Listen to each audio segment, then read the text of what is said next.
Welcome everybody to the New Fly Fisher. I'm your host, Colin. You know, we all dream about catching a large trout like this, but the reality is we can catch fish like this. We just have to change the way we think about fly fishing. Two well-known and respected authors, Bob Lindsman and Kelly Gallup, have recently released a new book called Modern Streamers for Trophy Trout.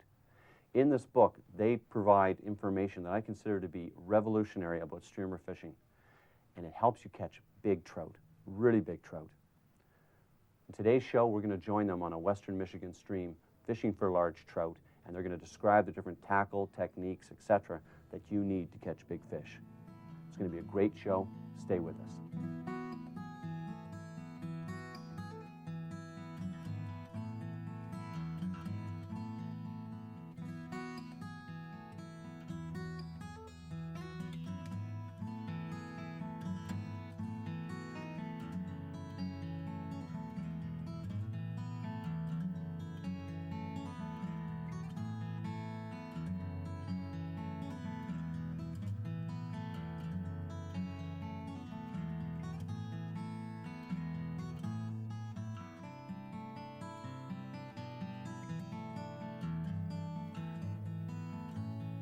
The New Fly Fisher is sponsored by Bank of Montreal Atlantic Salmon Federation MasterCard, Ducks Unlimited, Canada's conservation company.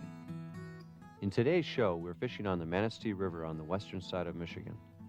This area is readily accessible by many anglers from major metropolitan areas such as Chicago, Detroit, and Toronto. It is mid-November, and unfortunately the weather is not cooperating. Snow has been falling since yesterday, and the air and water temperatures are dropping quickly. This will undoubtedly slow down the aggressiveness of the trout, but we should still be able to move some large fish. Author Bob Lindsman has written many fine books, including Great Lakes Steelhead, Michigan Trout Streams, and the Ausable River Guide. Bob has been a dedicated fly fisherman and guide for many years. Kelly Gallup is a proprietor of the Troutsman Fly Shop in Traverse City. A consummate professional and experimenter, he has designed many unique and successful flies over the past 25 years. He is a well-respected Michigan guide. I used to snorkel a lot, and we'd see a lot of the fish in the river that were not in the areas that we were taught they would be. You'd see a fish in a hole or in a tail out or anywhere he wants to be. The first thing we noticed is they weren't where they were supposed to be, the predatory, the big fish.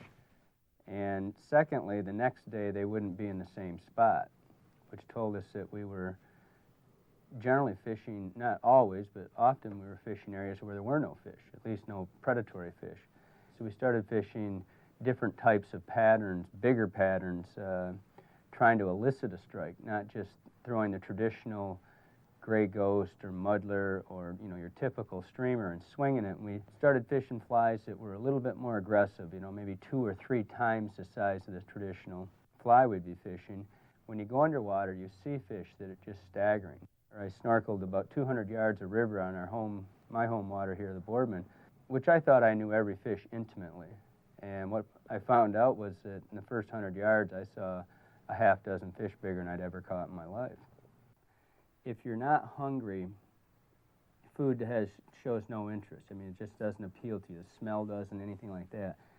So, but as a predator, even though the fish may not be hungry, he can't stop that triggering mechanism that says in his brain, I have to defend my territory. And we often refer back to instincts of bears and things like that, because bears maul people often, but they don't really eat people all that often as a food thing. You've simply intruded on the bear's territory, and you pay the price. He swats you around. And seeing as how the trout is the biggest predator in the system, we decided that it wasn't likely you could take a traditional gray ghost, for example, and elicit a response from that big fish. Conversely, if you take a fly that maybe is 5-6 inches long and you splat it down in the water, and then you try to escape, and that's the key. That's why we use such fast retrieves and why we hit the fly hard and we fish very aggressively. We're trying to elicit a predatory instinct in the fish that this little tiny gray ghost, although it's a great fly and it's a great searching fly for juvenile fish, the likelihood of a big carnivore-sized trout eating this as a territorial response isn't nearly as great as it would be to something like this or the, the bigger zoo cougars and things like that we fish. And that's why we run through the river as fast as we do. We're simply looking to offend a few fish, the bigger predatory fish, and get a response from them. We're not necessarily looking for the hungry fish. Now, if you've got a hungry fish, you invade his territory and he's hungry, that's just about a guaranteed, hookup. Let me know. I get away with it. Good fish. 17, maybe 16. Yeah, maybe 16. You ready there, buddy? Coming up to you. Beautiful fish. Nice spawning color. I'll hold the net. You can.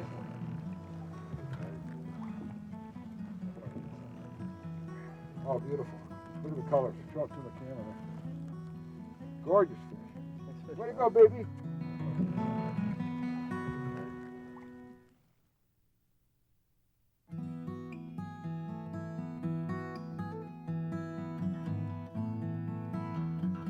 There's two basic types of line. There's a sink tip line and there's a full sinking line. Both come in different densities. The densities mean how fast they sink. The sink tips come in from anywhere from 5 foot to 25 foot. For the most part, you'll see that there's a 24-foot heads, which is the sinking portion of the line. And a sink tip line, there's a portion of it that floats, and the tip, or the head, is the part that sinks, the last 5 to 24 feet.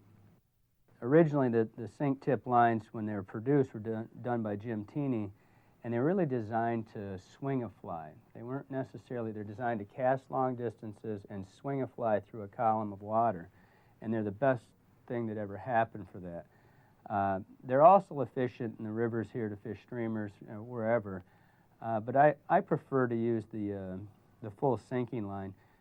The downside to the sink tip line is that it has a tendency to chase the floating portion of the fly line, so it's harder to keep a constant depth, if you will. Like we were talking earlier, we try to use a pretty short leader. We were talking about letting the fly line sink the fly as opposed to the fly sinking with the fly line or sinking on its own. And the way we achieve that fly to follow the line is to use a pretty short leader. As you can see here, they're very simple.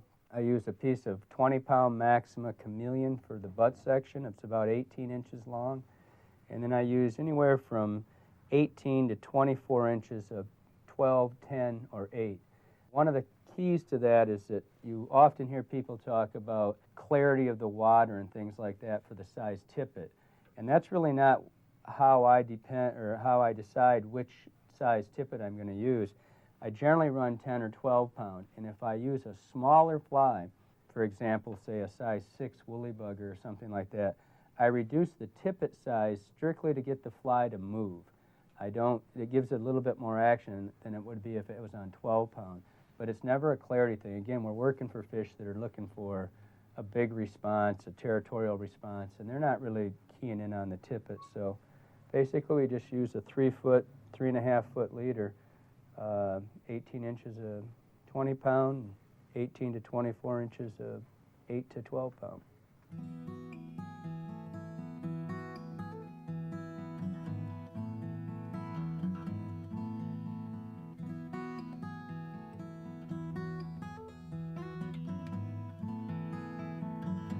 Kelly Gallup, as a noted taxidermist, gained a tremendous insight into the food preferences of large trout when examining their stomach contents during preparations for mounting.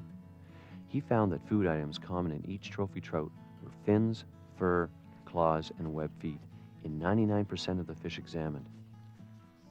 This is certainly something for anglers to consider when stocking large fish. Favorite sources of protein for large trout include sculpins, darters, dace, shiners, and other trout.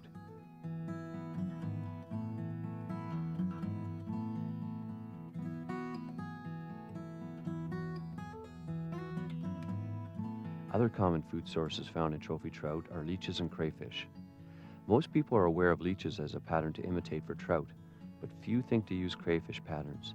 even though in many parts of the country they are a favorite source of forage. I know, I think you got a thermometer?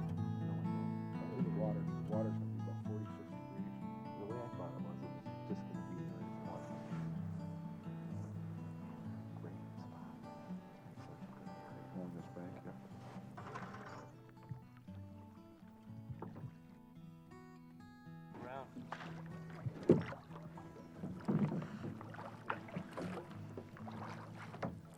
Nice way to start the day, eh? Oh, beauty.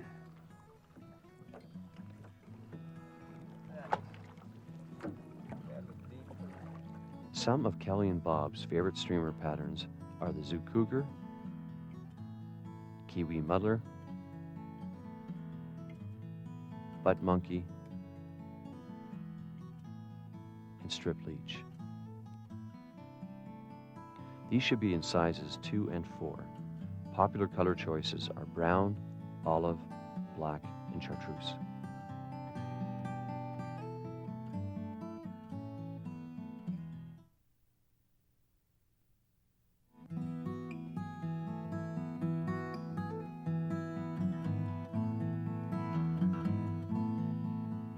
When a trout reaches 13 inches in length, it has begun the irreversible change to larger prey. By the time a trout is 16 inches in length, it is generally the top or near top predator in most systems. This size trout and larger needs a lot of nourishment, something only good-sized prey can provide.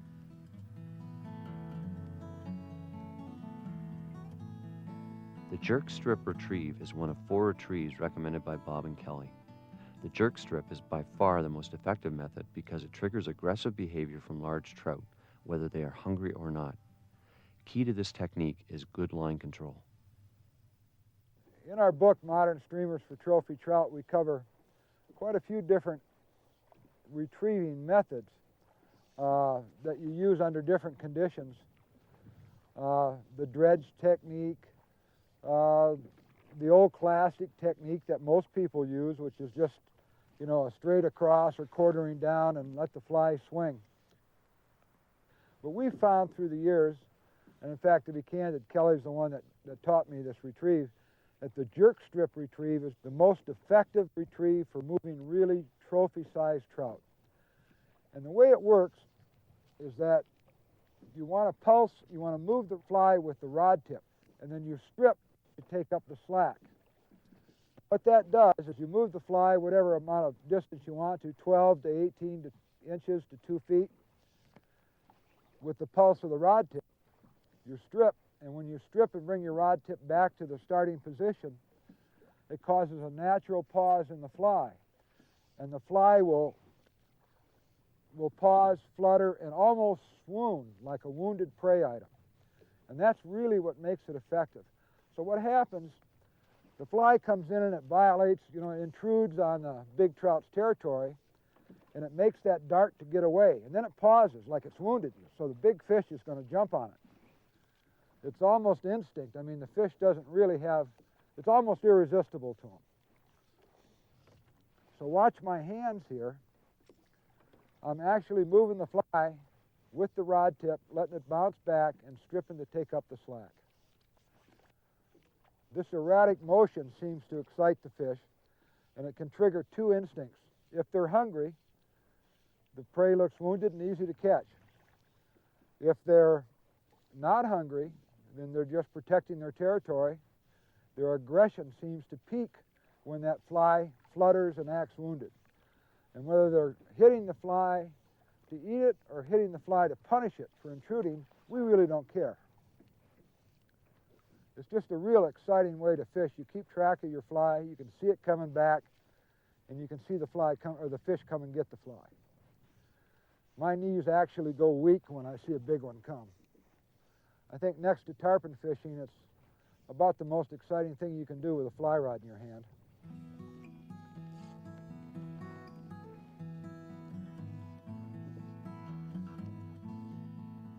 Come charging out of there, big boy.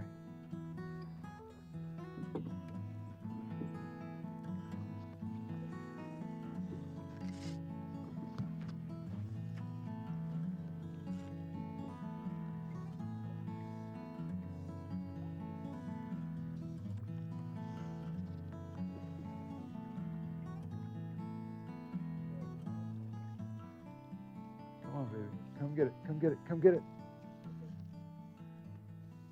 Well, this time of year, we're moving the flies, at least I'm moving the flies, a little bit slower than I would in the summer. The water temperature has dropped several degrees from what we would consider optimum for streamer fishing in the summer months. I'm guessing, I haven't taken the temperature yet, but I'm guessing the temperature is about 45 to 46 degrees Fahrenheit. The fish have just finished or just completing their spawning rituals, and they're getting ready for winter. And they should be pretty aggressive. They should be hungry. And I think it's just a matter of time. The water may warm up a degree or two, and that can be enough to trigger them. Come on, baby. Come on, darling. Color off that Color boy. on the fish is being a brook trout.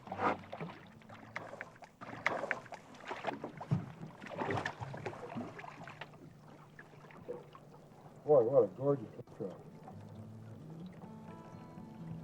Right down on my foot, huh? Good looking fish.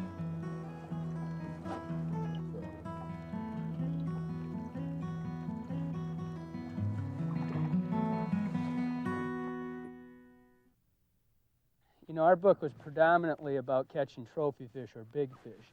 And what we found is that a true carnivore, a trophy-sized trout, can eat half its body length. So if you've got a 10-inch fish, he'll eat a 5-inch fish. 20, 10, the math continues. It's not uncommon at all to find a 25-inch fish with a 12, 13-inch rainbow, brook, or brown in its stomach. I mean, that's their food source. And those fish don't make mistakes by swimming in there. And if they do get in that situation, they try to get away. They'll run. And that's what we're going to try to do with this fly, is we're going to try to invade on the trout, start swinging it sideways with a lot of animation, giving the fly that look like it could escape, but there's something wrong. It's getting away, but all of a sudden, got a cramp. Something happened. Something's telling the predator that, hey, I got a meal here. And that's what we look for when we're doing this style of fishing. From the boat, it's the same thing. As we float down, we just try to hit a lot of water.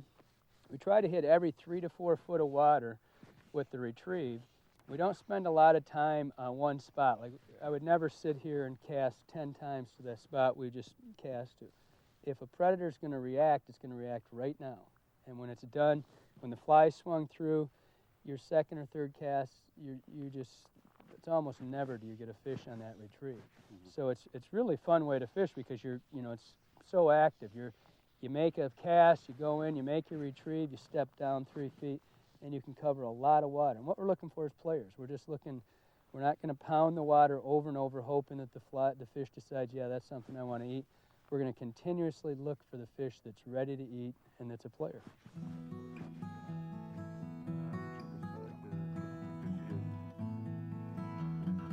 Today we fish several types of structures specific to Upper Manistee River.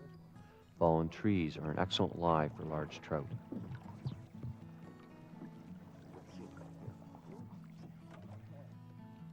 Grassy areas and undercut banks will usually provide large fish with food and cover. Overhanging trees or branches are also excellent holding areas. Come on, come charging out of there, big boy. Large rocks and boulders are obvious holding areas because they provide trout with current breaks. Gravel flats, combined with other structure, are good spots, especially if they're adjacent to deep water.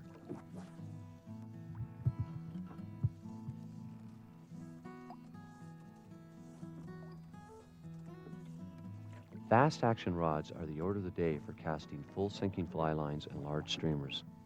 Today we used a Powell LGA 906 and a Sage XP 906, which are well suited to this purpose.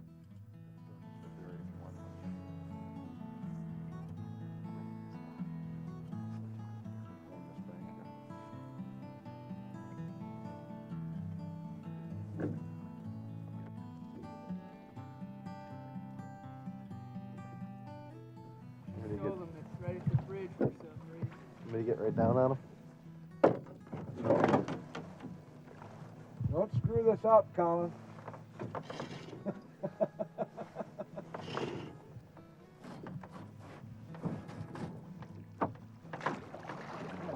decent fish, isn't it? Good fish. You got a minute before you go under the bridge. Yeah, if you can come to my rig, or yeah. Here. Rainbow. Rainbow.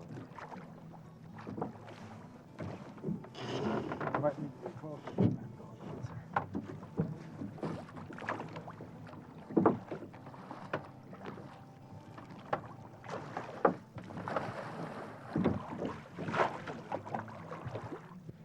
And you know what Kelly just told me? He said you got 100 yards to your hero. Oh, look, that's a nice fish of the day.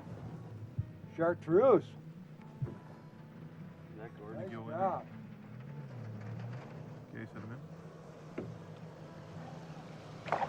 Good job.